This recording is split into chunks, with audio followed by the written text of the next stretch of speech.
Hi hello all, நான் Sivabalan Anis video போட்டுட்டு இருக்கேன். இன்னைக்கு எதை பற்றி பார்க்க போகிறோம் அப்படின்னா, முக்கியமான ஹார்மோனை பற்றி பார்க்க போகிறோம். இந்த ஹார்மோன் வந்து ரன்னிங்க்கு என்ன மாதிரி உதவி பண்ணுது, அதாவது லாங் டிஸ்டன்ஸ் ரன்னிங்க்கு என்ன மாதிரி உதவி பண்ணுது, அதனால கிடைக்கக்கூடிய டிஸ்அட்வான்டேஜ் பாதிப்புகள் என்ன அப்படின்றத பார்ப்போம். அது என்ன ஹார்மோன்ன்றதை நான் சொல்கிறேன். அதான் வந்து கார்டிசால் அப்படின்றது. கார்டிசால்ன்றது ஒரு ஸ்ட்ரெஸ் ஹார்மோன். இதனால என்னென்ன பாதிப்பு இருக்குது, இதனால என்னென்ன பயன்கள் இருக்குது அப்படின்றத பார்ப்போம். சரி, இந்த கார்டிசால் ஹார்மோன்னா என்ன அப்படின்னா, ஸ்ட்ரெஸ் ஹார்மோன் சொல்கிறாங்க. இது வந்து நம்ம கிட்னிக்கு மேலே இருக்க அட்ரினல் கிளாண்ட்ல இருந்து உருவாகும். இதனால என்ன பாதிப்பு உண்டாகுது அப்படின்னு பார்த்தா, ஃபிசிக்கலாக நம்ம வந்து ஒரு விஷயத்தை ஓவராக ட்ரெயின் பண்ணும்போது, இப்போ ஓவராக லாங் டிஸ்டன்ஸ் ரன்னிங் பண்ணுறோம், ஓவர் ட்ரைனிங் பண்ணுறோம், இல்லை ரொம்ப தூரம் ரொம்ப நேரம் உடலை வருத்தி ஓடும்போது இந்த கார்டிசால் ஹார்மோன்றது நமக்கு உருவாகும். இதனால என்ன ஆகுது அப்படின்னா, நமக்கு ஸ்ட்ரெஸ் அதிகமாகும். இன்னொரு விஷயம் எதனால ஆகுது அப்படின்னா, நாமளே இது இப்போ வந்து ஏதாச்சும் ஒரு ஆஃபீஸ் ஒர்க் பண்ணுறோம், இல்லை ஏதோ ஒரு பிஸ்னஸ் ஒர்க் பண்ணுறோம், நம்ம மைண்டு ஸ்ட்ரெஸ் ஆகுது தெரியுமா, இதனாலையுமே இந்த கார்டிசால் ஹார்மோன் வந்து நமக்கு இன்க்ரீஸ் ஆகும். ஸ்ட்ரெஸ் ஹார்மோன்றது இன்க்ரீஸ் ஆகும். பிரச்சனைன்றது இது ரெண்டும். ஆனால் இதை வந்து எப்படி சொல்கிறாங்கன்னா, ஒரு சர்வைவல் டூல்னு சொல்கிறாங்க. அதாவது இதை வச்சு தான் வந்து ரன்னிங்க்கு ரொம்ப ஹெல்ப்ஃபுல் பண்ணும். முக்கியமான இடத்துலலாம் ரொம்ப உதவியாக இருக்கும். இப்போ இந்த கார்டிசால் ஹார்மோன் வந்து ரன்னிங்க்கு நமக்கு எப்படி யூஸ் ஆகுது அப்படின்றத பார்ப்போம். இது எந்த மாதிரி எனர்ஜி கொடுக்குது அப்படின்னா, இப்போ நம்ம கிளைக்கோஜன் அப்படின்றதுல இருந்து தான் நமக்கு எனர்ஜி கிடைக்கும். அதாவது குளுக்கோஸ் எல்லாம் சேர்ந்து அது கிளைக்கோஜனாக போய் உட்காரும். லிவர்லையும் சரி, மசில்ஸ்லையும் சரி, இது போய் உட்காரும். பொதுவாக கார்டிசால் வந்து என்ன ஆகும், கார்டிசால் ஹார்மோன் என்ன பண்ணும் அப்படின்னா, ஃபேட்டை அக்குமுலேட் பண்ணி சேர்த்து அதிலிருந்து கிளைக்கோஜனை பிரேக் பண்ணி நமக்கு வந்து ஒரு எனர்ஜியாக கிடைக்குது. அதை வச்சு தான் நம்ம வந்து ரன் பண்ணும்போது மேக்ஸிமம், அதாவது 10 to 15 கிலோமீட்டர்ஸை தாண்டி, குறிப்பாக சொல்லணும்னா 25 கிலோமீட்டருக்கு மேலெலாம் ஓடுறோம் அப்படின்னா அதிலிருந்து தான் எனர்ஜி எடுத்து நம்ம ஓட போகிறோம். ஸோ இந்த கார்டிசால் ஹார்மோன்றது இவ்வளோ முக்கியமாக இருக்குது. ஒரு எனர்ஜி சப்ளிமெண்ட்டாக அது யூஸ் ஆகுது. ரெண்டாவது வந்து எண்டூரன்ஸுக்கு ஒரு 10 to 15 கிலோமீட்டரை தாண்டி ஒரு ஸ்டெடி பேஸில் என்னதான் நமக்கு வந்து ஒரு பெயின் வர்ற மாதிரி இருந்தாலும் அதையும் பொறுத்துக்கிட்டு நம்ம வந்து ஸ்டெடியாக வந்து ஒரு எண்டூரன்ஸ் வந்து 42 வரையும் பண்ணுறதா இருக்கட்டும், அதுக்கு மேலே பண்ணுறதா இருக்கட்டும், இந்த கார்டிசால் ஹார்மோன் தான் வந்து ஹெல்ப்ஃபுல்லாக இருக்கும். குறிப்பாக சொல்லணும்னா ஆன்டி இன்ஃப்ளமேட்ரி, அதாவது வலி நிவாரணின்னு சொல்லலாம். இப்போ நம்ம வந்து ஓடிக்கிட்டே இருக்கும்போது ஏதாச்சும் ஒரு பெயின் வரும், முடியலை அப்படின்னு ஒரு கட்டத்தில் நமக்கு வரும்ல, உடம்பு சொல்லும்ல. அப்போ இந்த கார்டிசால் ஹார்மோன் அதிகமாகும் போது, அதாவது இந்த ஸ்ட்ரெஸ் ஹார்மோன் அதிகமாகும் போது நமக்கு அந்த வலி தெரியாது. வலி தெரியாமல் நம்ம ஓடிக்கிட்டே இருப்போம். ஸோ இவ்வளோ தூரத்துக்கு ஹெல்ப்ஃபுல்லாக இருக்குது இந்த கார்டிசால் ஹார்மோன்ன்றது. இதனால என்ன சொல்றாங்க அப்படின்னா, இந்த கார்டிசால் ஹார்மோன் இல்லாம ஒரு மெராத்தனை யாருனாலையும் ஃபினிஷ் பண்ண முடியாது. ஸோ கார்டிசால் ஹார்மோன்ன்றது, அதாவது இந்த ஸ்ட்ரெஸ் ஹார்மோன் சொல்லக்கூடியது ரொம்ப முக்கியமான ஒன்றா இருக்குது நம்ம லாங் டிஸ்டன்ஸ் ரன்னிங் ப்ராக்டிஸ் பண்ணுறதுல.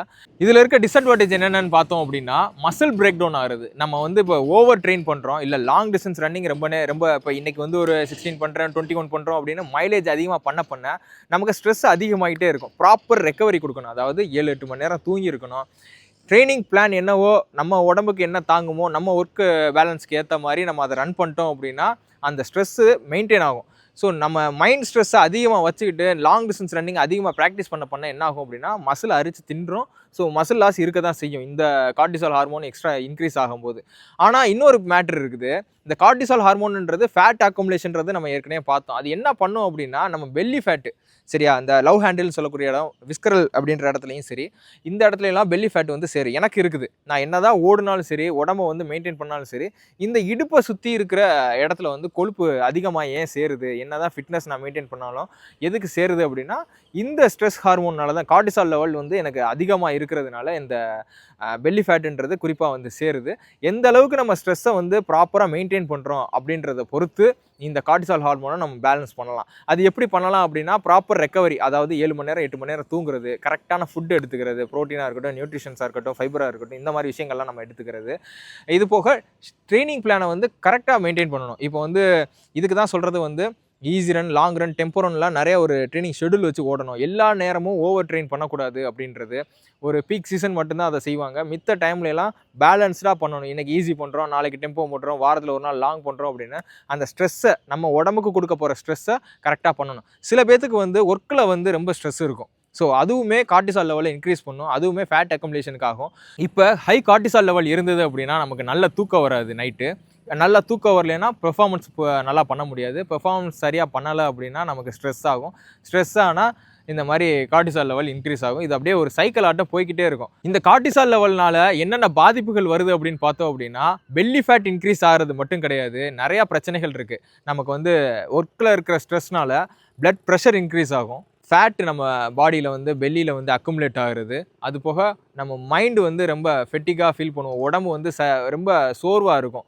ஏன்னா நம்ம வந்து சரியாக தூங்கியிருக்க மாட்டோம், அதனால நமக்கு வந்து ரெக்கவரி சரி இருக்காது, அதனால நமக்கு சோர்வாக இருக்கும். ரெண்டாவது சில சமயம் வந்து சுகர் கிரேவிங்ஸ், அதாவது ஏதாச்சும் இனிப்பு வகையில் சாப்பிடணும் அப்படின்னு நமக்கு தோணும். இந்த மாதிரி பிரச்சனைகள்லாம் இருக்கும். இதனால என்ன ஆகுது அப்படின்னா நம்ம வந்து ஸ்ட்ரிக்டான பிளான்ல இருந்து மிஸ் ஆகி நம்ம வெளியில் போயிடுவோம். இந்த கார்டிசால் லெவல் அப்படின்றது நமக்கு இன்க்ரீஸ் ஆகிறதுனால. ஸோ இதுக்கு என்ன பண்ணணும் அப்படின்றத நான் ஏற்கனவே சொன்ன மாதிரி ப்ராப்பராக சாப்பிடணும், ப்ராப்பராக தூங்கணும், ப்ராப்பராக ட்ரெயின் பண்ணணும். இதெல்லாம் ப்ராப்பராக பண்ணிட்டோம், நம்ம ஸ்ட்ரெஸ்ஸை வந்து கரெக்டாக மேனேஜ் பண்ணிட்டோம் அப்படின்னா இதுலேருந்து நம்ம தப்பிக்கலாம். இதில் ரன்னர்ஸ்க்கு என்ன மாதிரி பாதிப்பு இருக்குன்னு பார்த்தோம் அப்படின்னா, காலையில் வருவாங்க, 10 கிலோமீட்டர், 20 கிலோமீட்டர், 30 கிலோமீட்டர்னு ஓடுவாங்க. ஓடுனதுக்கப்புறம் என்ன பண்ணுவாங்க அப்படின்னா, திருப்பி அவங்களோட வேலைன்னு ஒன்று இருக்கும். இப்போ ஏதாச்சும் ஒரு பிஸ்னஸ் பண்ணுறதா இருக்கட்டும், ஒரு ஐடியில் ஒர்க் பண்ணுறதா இருக்கட்டும், அவங்களுக்குன்னு ஒரு ஜாப் இருக்கும். அதில் போய் அந்த ஒர்க் பண்ணுவாங்க. இன் பிட்வீன் டைமில் வந்து நியூட்ரிஷன் சரியாக எடுக்காமல் இருக்கிறது, தேவைப்படுற நேரத்தில் நேப்புன்னு சொல்லக்கூடிய குட்டி தூக்கம் பண்ணுறது, தூக்கம் எடுக்கிறது, கரெக்டான நேரத்தில் நைட்டு போய் தூங்குறது. ரெக்கவரின்றது ஒரு நாள் வந்து முழுமையாக வந்து உடம்புக்கு ரெக்கவரி கொடுக்குறது அப்படின்னா, சும்மா படுத்து தூங்குறது இல்லைனா டிவி பார்க்குறதுன்னு இல்லாமல் ஐஸ் பாத் எடுக்கிறது, சானா எடுக்கிறது, உடம்புக்கு தேவையான அந்த ரெக்கவரி கரெக்டாக கொடுக்கணும். சில அதாவது டீப் டிஷ்யூ மசாஜ்னு சொல்லுவாங்க, அது பண்ணுவாங்க. கரெக்டாக ரன்னிங் போகும்போது ஜெல்ஸ் எடுக்கிறது. நிறைய பேர் வந்து சொல்லுவோம், இவர் வந்து காட்டா மாதிரி ஓடுவாப்புல, இவர் வந்து தண்ணியே இல்லாமல் ஓடுவார். அதெல்லாம் வந்து ஒரு ஆளை வந்து அப்படியே கொஞ்சம் கொஞ்சமாக இப்போ ஒரு பில்டிங் வந்து அப்படியே பழசானுச்சுன்னா எப்படி இருக்கும், அந்த மாதிரி உடஞ்சி சுக்குநூறாகி பார்க்குறதுக்கு அசிங்கமாயிட்டே வரும்ல. அது மாதிரி இப்போ இருக்கிற அவர்கிட்ட ஜெனட்டிக்கலாக இருந்த ஒரு கெப்பாசிட்டியை நம்மளே அதை பிரேக் பண்ணுற மாதிரி தான். நம்ம வந்து ப்ராப்பராக நியூட்ரிஷன் எடுக்காமல், எலக்ட்ரோலைட்ஸ் எடுக்காமல், ஜெல்ஸ் எடுக்காமல் போகிறதுன்றது என்னைக்காச்சும் ஒரு கட்டத்தில் வந்து உடம்பை வந்து கொலாப்ஸ் பண்ணிடும். ஜெல்ஸுன்றது நம்ம கார்போஹைட்ரேட் லெவலை எப்படி பேலன்ஸ் பண்ணுறது, இதனால வந்து கார்டிசால் லெவலில் நம்ம மெயின்டைன் பண்ணலாம். நம்ம ஜெல்ஸ் எடுக்கிறதுனால ஒரு 21 கிலோமீட்டர் 2 ஹவர்ஸ்க்கு மேலே ஓடும்போது இந்த ஜெல்ஸ் எடுக்கிறது இம்பார்ட்டன்ஸு, எலக்ட்ரோலைட்ஸ் எடுக்கிறது இம்பார்ட்டன்ஸு, ப்ராப்பராக நம்ம வந்து ஸ்ட்ரெஸ் மேனேஜ்மெண்ட் பண்ணுறது, தூங்குறது. நான் கரெக்டாக 8 மணி நேரம் தூங்குறேன் அப்படின்னா அதை ஸ்ட்ரிக்டாக ஃபாலோ பண்ணுறது அப்படின்றது ரொம்ப முக்கியமாக இருக்குது. குறிப்பாக 25 கிலோமீட்டருக்கு மேலெலாம் ஓட போகிறோம் அப்படின்னா அந்த கார்டிசால் ஹார்மோன் வந்து நமக்கு ஹெல்ப்ஃபுல்லாக இருக்கும். ஆனால் அதை ரொம்ப அதிகப்படுத்த விட்டோம் அப்படின்னா அது உடம்புல நிறையா பாதிப்புகளை உண்டு பண்ணும். நான் சொன்ன மாதிரி ப்ரெஷர் இன்க்ரீஸ் பண்ணுறது, ஃபேட் இன்க்ரீஸ் பண்ணுறது, நம்ம மூடு மாறும், ஃபெட்டிக் இருக்கும், அதாவது ரொம்ப சோர்வாக ஃபீல் பண்ணுவோம். இந்த மாதிரி நிறைய காரணங்கள் இருக்குது. இதெல்லாம் நம்ம கரெக்டாக பேலன்ஸ் பண்ணிட்டோம் அப்படின்னா, இதெல்லாம் ஃபாலோ பண்ணிட்டோம் அப்படின்னா இந்த கார்டிசால் லெவலில் பேலன்ஸ் பண்ணிக்கலாம். இந்த கார்டிசால் லெவல்னால இன்னொரு பாதிப்பு இருக்குது, டெஸ்டோஸ்டெரானும் நமக்கு அடி வாங்கும்.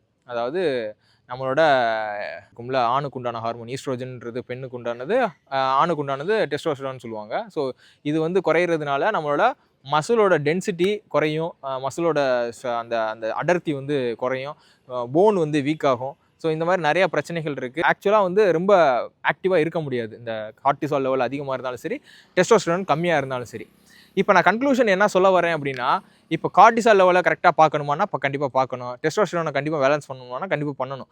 ஆனால் ஃபிட்னஸ்ன்ற லைஃப் ஸ்டைலுக்குள்ளே நம்ம போகிறோம் அப்படின்னா, இப்போ நம்ம வந்து ஒரு சில இப்போ நான் போடுற வீடியோஸாக இருக்கட்டும், இல்லை ஒரு ஜிம்மில் போய் ஒரு ஏஸ்தெட்டிக் பாடி கொண்டு வர்றதுக்காக ஒர்க் அவுட் பண்ணுறவங்களாக இருக்கட்டும், நான் என்ன சொல்லுவேன் அப்படின்னா, மசில் ட்ரைனிங், அதாவது ஹைஃபோட்ராஃபி மட்டுமே நான் ஃபோக்கஸ் பண்ணி பண்ணுவேன், எனக்கு வந்து இந்த அழகான ஒரு ஃப்ரேம் மட்டும்தான் வேணும் அப்படின்னு நீங்கள் அதுக்குள்ளே போயிட்டீங்க அப்படின்னா, ரியல் லைஃப்பில் நீங்கள் பண்ணியிருக்கிற ட்ரைனிங் ஃபிட்னஸ்ன்னு சொல்லி தான் இன்றைக்கி எல்லாரும் சொல்கிறாங்க. ஒரு ஆஸ் அ ஃபிட்னஸ் கோச்சாக நான் என்ன சொல்லுவேன் அப்படின்னு ஒரு பாடி பில்டர் சொல்லுவார். இப்போ வந்து நான் ஒரு ரன்னராக இருக்கேன் அப்படின்னா, நான் வந்து ஒரு ஃபிட்னஸ் கோச்சாக நான் என்ன சொல்லுவேன் அப்படின்னு நான் ஒரு கதை சொல்லக்கூடாது, ஒரு டிப்ஸ் கொடுக்கக்கூடாது. ஏன் அப்படின்னா அந்த ஃபிட்னஸ் கோச்சுன்ற வார்த்தையை மட்டும் தான் சொல்கிறேன். இப்போ மசில் ட்ரைனிங், பாடியில் இருக்கிற தசைகளுக்கு மட்டுமே ஃபோக்கஸ் பண்ணுறவங்க, பிளயோமெட்ரிக்ஸாக இருக்கட்டும், மொபிலிட்டியாக இருக்கட்டும், இதில் எல்லாம் ரொம்ப ஃபோக்கஸ் பண்ண மாட்டாங்க. இப்போ அவங்க ரியல் லைஃப்பில் போய் அப்ளை பண்ணும்போது என்ன ஆகுது அப்படின்னா, ஒரு ஃபார்மில் இருந்து இன்னொரு ஃபார்ம், அதாவது ஸ்குவாட் பண்ணுறாங்க, இந்த ஃபார்மில் தான் பண்ணணும், டெட் லிஃப்ட் பண்ணுறாங்கன்னா இந்த ஃபார்மில் தான் பண்ணணும் அப்படின்னு ப்ராக்டிஸ் பண்ணவங்க, ஒரு அழகுக்காக உடம்பு ரெடி பண்ணவங்க, அந்த ஃபார்மில் இருந்து மிஸ் பண்ணி வேறு ஏதாச்சும் ஒரு ஆக்டிவான லைஃப்பில் வந்து ஏதாச்சும் சடனாக ஏதாச்சும் ஒரு மூமெண்ட்டாக இருக்கட்டும், வேறு ஏதாச்சும், இப்போ நான் ஒரு வீடியோ காட்டுறேன், இவரெல்லாம் வந்து குனிஞ்சு கிட்டத்தட்ட ஒரு 200-300 கிலோ இருக்கிற வெயிட்டான இன்ஜினை தூக்குறாப்புல, அவருக்கெல்லாம் எவ்வளோ இன்ஜுரி வந்திருக்கணும் பேக் போனில். நிறைய பேர் வந்து டெட் லிஃப்ட் போட்டுட்டு எனக்கு அந்த இன்ஜுரி இந்த இன்ஜுரின்லாம் சொல்லுவாங்கல்ல, அப்போ இவருக்கு எவ்வளோ வந்திருக்கணும். ஸோ நம்ம ஃபிட்னஸ் வந்து ரியல் லைஃப்பில் அப்ளை ஆகணும். திடீர்னு ஒரு நாள் வந்து 3 நாளைக்கு சாப்பாடு இல்லாமல் நம்ம வந்து வேலை பார்க்குற மாதிரி இருக்கும், 3 நாள் 4 நாளைக்கு வெயிலே நின்று வேலை பார்க்க, எந்த ஒரு ஃபிட்னஸ் ஆக்டிவிட்டியுமே பண்ணாமல் அலைகிற மாதிரி இருக்கும், பைக்லேயே 300 கிலோமீட்டர் ஒரு நாளைக்கு ஓட்டுற மாதிரி இருக்கும். ஏதாச்சும் வீட்டில் வந்து மெடிக்கல் எமர்ஜென்சினால நம்ம வந்து ரொம்ப ஸ்ட்ரெஸ் ஆகி அதுக்குள்ளேயே ஒரு வாரம் 10 நாளைக்கு திரியிற மாதிரி இருக்கும்.